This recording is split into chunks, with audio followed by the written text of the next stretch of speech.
Hi and welcome to Tabletop Gaming, the home of super cool things like a tabletop gaming magazine and a show, and you can find the links to those in the description. But today you're here with me on YouTube where we're unboxing Master Hunter. This is it, in fact. You can find this over on Kickstarter already, so be sure to go and check that out. But we have a prototype copy that we're going to take a look at today, see what's inside, get a feel for what's going on with it, and see if it's something that you might be interested in checking out too. Remember, it's on Kickstarter. But without further ado, let's take a look inside.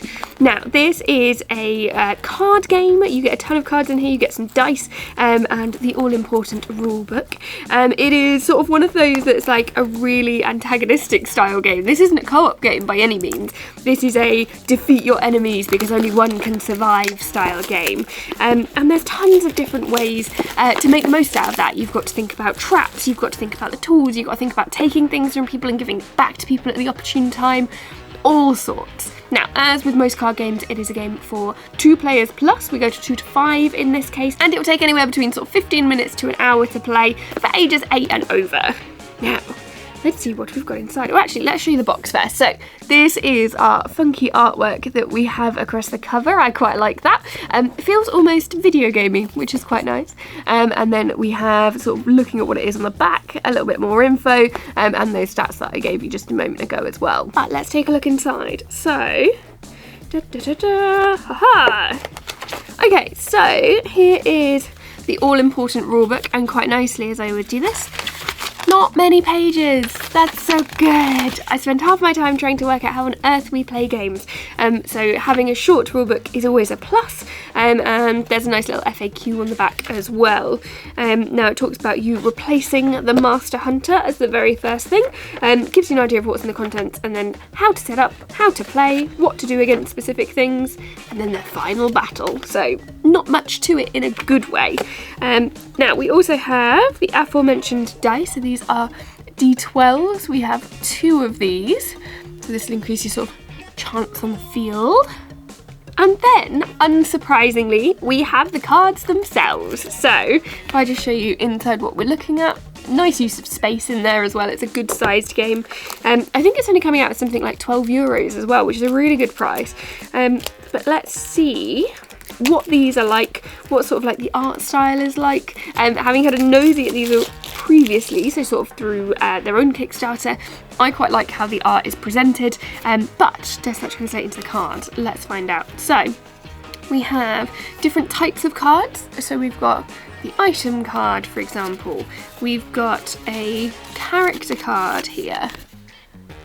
So we've got lots of different ones. They are currently muddled together, which is absolutely fine, but let's take a look at a couple. So we'll start with character cards. So we have, for example, Rider Dwarf, and his statistics are below. So those enable sort of what you're going to fight with.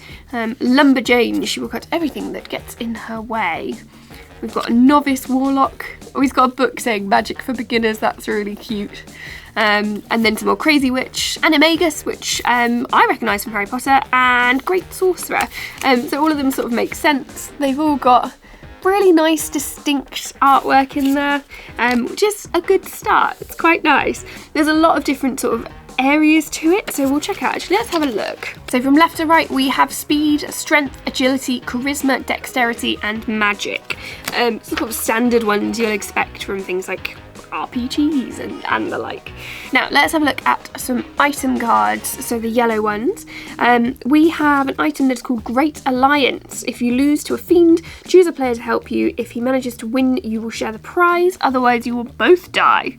Oh no. But potentially go big, go home. Possessions. Take a character card from another player, you can choose. Now it will be yours and obey you throughout the match. And then the final 2 I've nabbed, we've got Good Luck, which is, you've seen the legendary Frogicorn, how lucky. Add 5 to a roll that isn't favourable to you during your turn. That's really good. And Light-Fingered, Steal It. That item, creature or character earned during the last turn now belongs to you. So you can see there's like, they're not really pulling punches. These are decent cards. These are going to pull you in.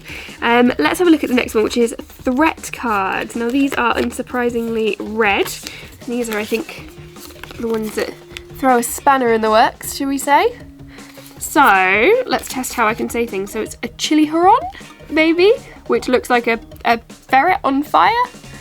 that is some kind of creature that presumably you're fighting against using these the same as on your character card. There is quicksands. Step carefully. All your characters that don't surpass the ability of this card without rolling dice go to the graveyard. Or, for example, you might have to fight killer rabbits. Or you step on a bear trap, which slows you down. So that's sort of a flavour from the first box. I think the ones in our second pack are going to be very, very similar. But what it does is it means that you don't really know what's coming. You can't necessarily anticipate the outcome of your next game because a certain card is going to be available, because there are that many that there might not be. So yeah, we have very similar things here. So our character cards, item cards, and threat cards. And what we'll do is sort of lay these out on the table. You'll have your threat cards there, and you'll sort of make your way through them. Now, once you've survived all of the threats on the board, if there's anyone else left standing, you're going to need to fight them. So not only do you have to survive the chili huron and the killer rabbit and devil cats and ectoplasm and bear traps and all sorts, but you've also got to fight each other if you manage to succeed all of that, because how else are you going to find out who's going to be the master hunter? Now, of course, a big help to that is going to be your item cards. We've shown you a couple, but I'll show you just a few more to give you an idea. We've got a necromancer, which brings back the last character that went to the graveyard. We've got a love filter, which gets somebody else to do the fighting for you, and if they die instead of you. We get tamer, which lets you use some of your captured creatures. And we've got treacherous, which I feel is adorable. You look so innocent, but if you roll more than a 3, you automatically kill your enemy, whoever they are. I really enjoy this format of quite like aggressive play and like murderous things happening, but with cute animals and cute illustrations and things. And I think that's actually really nice. I think the real endearing part of this is the artwork. I think there's enough there to make it sort of a solid card game, one that you could bring out and try and work out how to play quite quickly and hopefully get a couple of games in. But it's the artwork that makes it cute. Now, of course, thank you for joining me for this first look. I hope you have enjoyed, and you should check this out on Kickstarter if you like the look of it as well. I will pop the link in the description for you to do that. Now, don't forget, of course, that we are Tabletop Gaming. You are here on our YouTube channel, but our web address will be down in the link in the description, so you can check out cool things like features and reviews that we do across the tabletop gaming scene, whether it's RPGs, war games, card games, the lot. We've got everything in there, so be sure to check that out. Anyway, as always, thank you so much for watching. Don't forget to hit like and subscribe, and have a wonderful day.